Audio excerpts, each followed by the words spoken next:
Hello everyone, आप सभी का हमारे इस YouTube channel Shubham Khadka virtual classroom में स्वागत है। आज हम स्टार्ट करने जा रहे हैं सेकंड सेमेस्टर और सेकंड सेमेस्टर की जो बुक रहेगी वो मैथमेटिक्स बुक रहेगी। इससे पहले भी हमने सेमेस्टर फर्स्ट की मैथमेटिक्स बुक के अंदर कुछ यूनिट्स कवर की थी।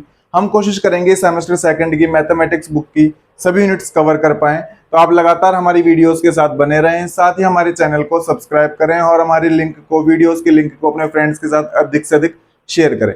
आज जो हम टॉपिक स्टार्ट करने वाले हैं उस टॉपिक का नाम है principle of inclusion and exclusion. Principal of inclusion exclusion, ये एग्जाम पॉइंट ऑफ व्यू से एक इंपॉर्टेंट टॉपिक है। आविष्ट अपवर्जन का सिद्धांत, आविष्ट अपवर्जन का सिद्धांत पेपर के अंदर इस टॉपिक से लगभग हर साल एक क्वेश्चन पूछा जाता है। आपके भी पॉसिबिलिटी है कि इस टॉपिक से एग्जाम में क्वेश्चन पूछा जाए। आप देखो प्रिंसिपल ऑफ इंक्लूजन एक्सक्लूजन बोलता है क्या।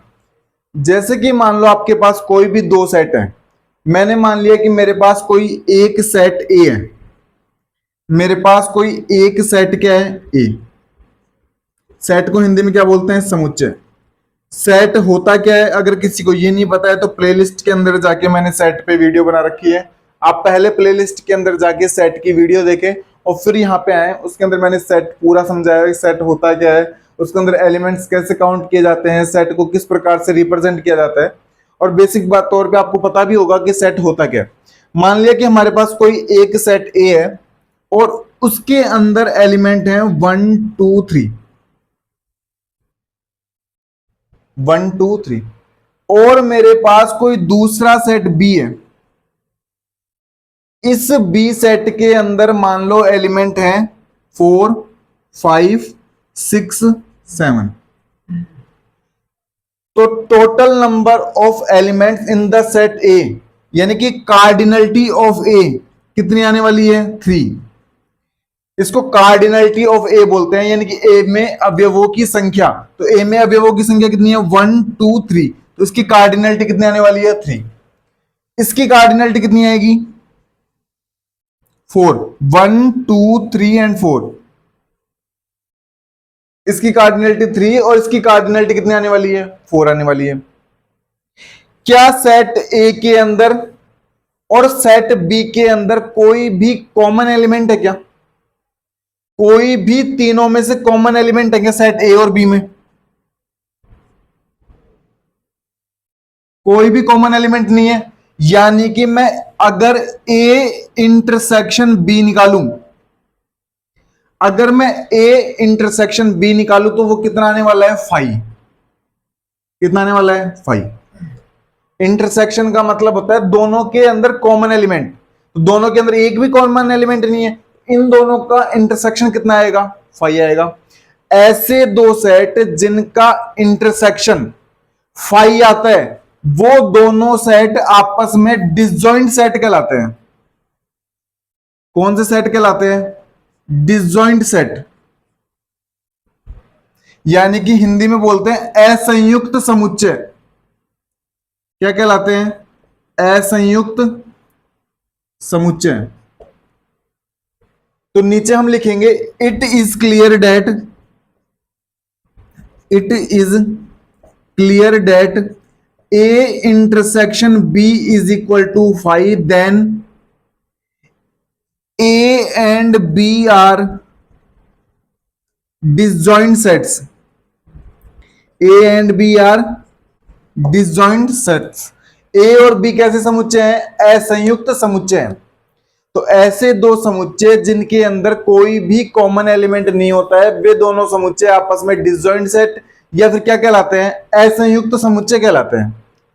अब यदि मैं इन दोनों का यूनियन निकालूं, यानी कि ए यूनियन बी निकालूं, ए यूनियन बी निकालूंगा, इन दोनों का क्या निकालूंगा, संघ। यूनियन को हिंदी में क्या बोलते हैं, संघ। तो ए यूनियन बी एक सेट बनेगा और उस सेट के अंदर कितने एलिमेंट जाएंगे, 3 तो ये और 4 ये, यानी कि 1 2 3 4 5 6 और 7। यही एलिमेंट जाएंगे ए यूनियन बी के अंदर। और ए यूनियन बी की अगर मैं कार्डिनलिटी फाइंड करना चाहूं, यानी नंबर ऑफ एलिमेंट्स फाइंड करना चाहूं, तो नंबर ऑफ एलिमेंट्स कितने आने वाले हैं? 7। नंबर ऑफ एलिमेंट्स कितने आने वाले हैं? 7 आने वाले हैं। तो यहां से एक बात क्लियर होती है, यदि मेरे पास कोई भी दो डिसजॉइंट सेट्स हैं और अगर मुझे ए यूनियन बी निकालना हो, तो ए यूनियन बी का फॉर्मूला कितना होगा? Modulus of A plus modulus of B.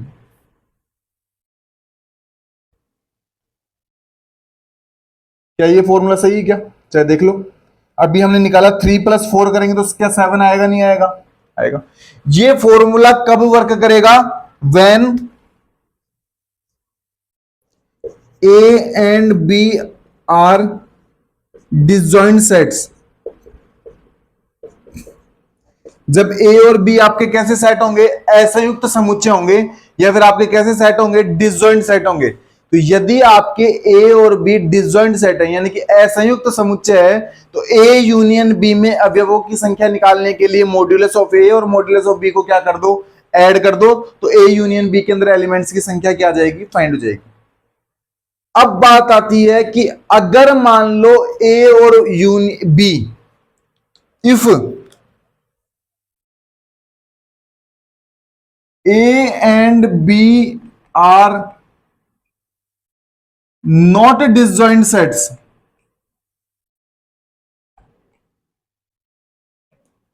यानी कि ए और बी मान लो आपके असंयुक्त समुच्चय नहीं हैं,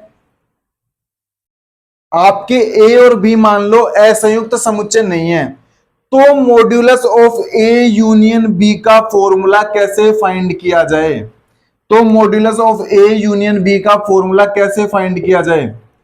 इसके लिए जो प्रिंसिपल काम में लिया जाता है, उसी प्रिंसिपल को कहा जाता है principle of inclusion and exclusion, आविष्ट अपवर्जन का सिद्धांत। एक बार फिर से समझते हैं। सबसे पहले तो हम सेमेस्टर सेकंड की मैथमेटिक्स बुक देख रहे हैं। मैथमेटिक्स बुक के अंदर आपके सिलेबस के अंदर जो एक टॉपिक दिया गया है, वो दिया गया है प्रिंसिपल ऑफ इंक्लूजन एक्सक्लूजन, यानी कि आविष्ट अपवर्जन का सिद्धांत। पेपर के अंदर लगभग हर साल इससे क्वेश्चन पूछा जाता है। पॉसिबिलिटी है कि आपके भी एग्जाम में यहां से क्वेश्चन आएगा और एक इंपॉर्टेंट बड़े मार्क्स का क्वेश्चन आने वाला है। और ये बहुत ही आसान टॉपिक है, इसके आप लगातार 2-3 क्वेश्चन करेंगे तो आप एग्जाम में इसकी गलत होने की पॉसिबिलिटी सबसे कम रहती है। आविष्ट अपवर्जन का सिद्धांत क्या बोलता है? मान लो आपके पास कोई भी दो सेट है, एक सेट ए, एक सेट बी। अगर ये दोनों सेट आपके डिसजॉइंट सेट है, यानी कि कैसे समुच्चय है? असंयुक्त समुच्चय। असंयुक्त समुच्चय वो समुच्चय होते हैं जिनमें कोई भी एलिमेंट कॉमन ना हो। क्या इन दोनों सेट के अंदर कोई एलिमेंट कॉमन है? क्या कोई भी कॉमन नहीं है। तो ऐसे दो समुच्चय जो आपस में डिसजॉइंट सेट होते हैं, तो उनका यूनियन के अंदर, उन दोनों सेट के यूनियन के अंदर कितने एलिमेंट्स आएंगे, ये काउंट करने के लिए जो फॉर्मूला दिया जाता है वो ये होता है। वो फॉर्मूला क्या होता है? ये। लेकिन यदि आपके